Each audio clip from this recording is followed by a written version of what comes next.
नमस्ते। पाकिस्तान ने अमेरिका के साथ गलबैयां करने के बाद अब ट्रंप के नज़दीक पहुंचने में फूंका जाने वाला पैसा कम कर दिया है। पाकिस्तान ने अपनी लॉबिंग गतिविधियों को कम करते हुए कई प्रमुख लॉबिंग फर्मों के साथ संबंध समाप्त कर दिए हैं।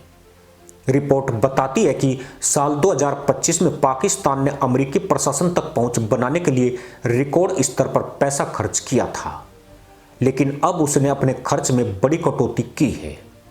आपको बता दें कि ऑपरेशन सिंदूर के बाद से पाकिस्तान दोनों हाथों से लॉबिंग पर पैसा लुटा रहा था, क्योंकि उसे ट्रंप से नजदीकी बनाने और भारत को नुकसान पहुंचाना था। बताया गया कि साल 2025 में पाकिस्तान का लॉबिंग खर्च बढ़कर लगभग $6 लाख हर महीने हो गया था। यह हाल के दशकों में पाकिस्तान की ओर से खर्च की गई सबसे बड़ी रकम थी। यह बढ़ोतरी अप्रैल में पहलगाम आतंकी हमले और मई में भारत की सैन्य कार्रवाई ऑपरेशन सिंदूर के बाद देखी गई थी। उस समय भारत पाकिस्तान के बीच तनाव बढ़ गया था, जिसके चलते पाकिस्तान ने वाशिंगटन में अपनी सक्रियता तेज कर दी थी। इसी लॉबिंग का नतीजा था कि मुनीर व्हाइट हाउस में हलाल दावतें खा रही थी। फिर अब पाकिस्तान को क्या हुआ जो उसने अपना खर्चा भारत से भी कम कर दिया है।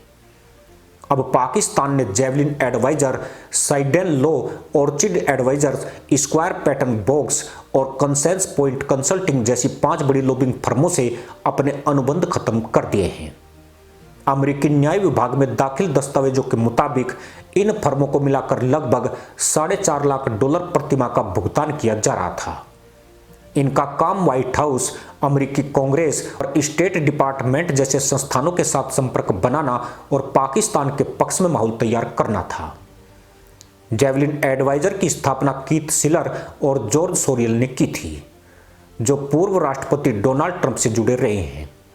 इस फर्म को पाकिस्तान के लिए क्रिटिकल मिनरल समझौते पर सलाह देने और अमेरिकी सांसदों व अधिकारियों से मुलाकात कराने का काम सौंपा गया था। यह कॉन्ट्रैक्ट अक्टूबर 2025 में समाप्त हो गया। इसी तरह रॉबर्ट साइडन की स्थापित साइडन लो का $2 लाख प्रति महीने का कॉन्ट्रैक्ट भी अक्टूबर 2025 में खत्म हो गया। रिपोर्ट के मुताबिक अब पाकिस्तान का लॉबिंग खर्च घटकर लगभग $1,75,000 प्रति माह रह गया है, जो भारत के अनुमानित $2 लाख प्रति माह के खर्च से कम है। फिलहाल पाकिस्तान केवल क्यूरिस LLC और इरविन ग्रेविज स्ट्रेटजी ग्रुप नाम की 2 फर्मों के साथ काम कर रहा है। कुछ पूर्व पाकिस्तानी राजनयिकों का मानना है कि यह कदम इस विश्वास को दर्शाता है कि पाकिस्तान ट्रंप प्रशासन के भीतर अपनी पहुंच बनाने में सफल रहा है। कई एक्सपर्ट ये भी कहते हैं कि लॉबिंग से अल्पकालिक फायदे मिल सकते हैं, लेकिन व्यापक रणनीतिक स्तर पर अमेरिका अब भी भारत को अपना प्रमुख साझेदार मानता है। वैसे भी भारत के साथ अमेरिका की हालिया ट्रेड डील ने पाकिस्तान को बड़ा सदमा दिया है। मुनीर शहबाज की चापलूसी नीति और कंगाली में इतना पैसा खर्च करने के बाद भी जब भारत का टैरिफ 18% और पाकिस्तान का 19% रह गया तो उसे अपने देश में जमकर गालियां पड़ी है।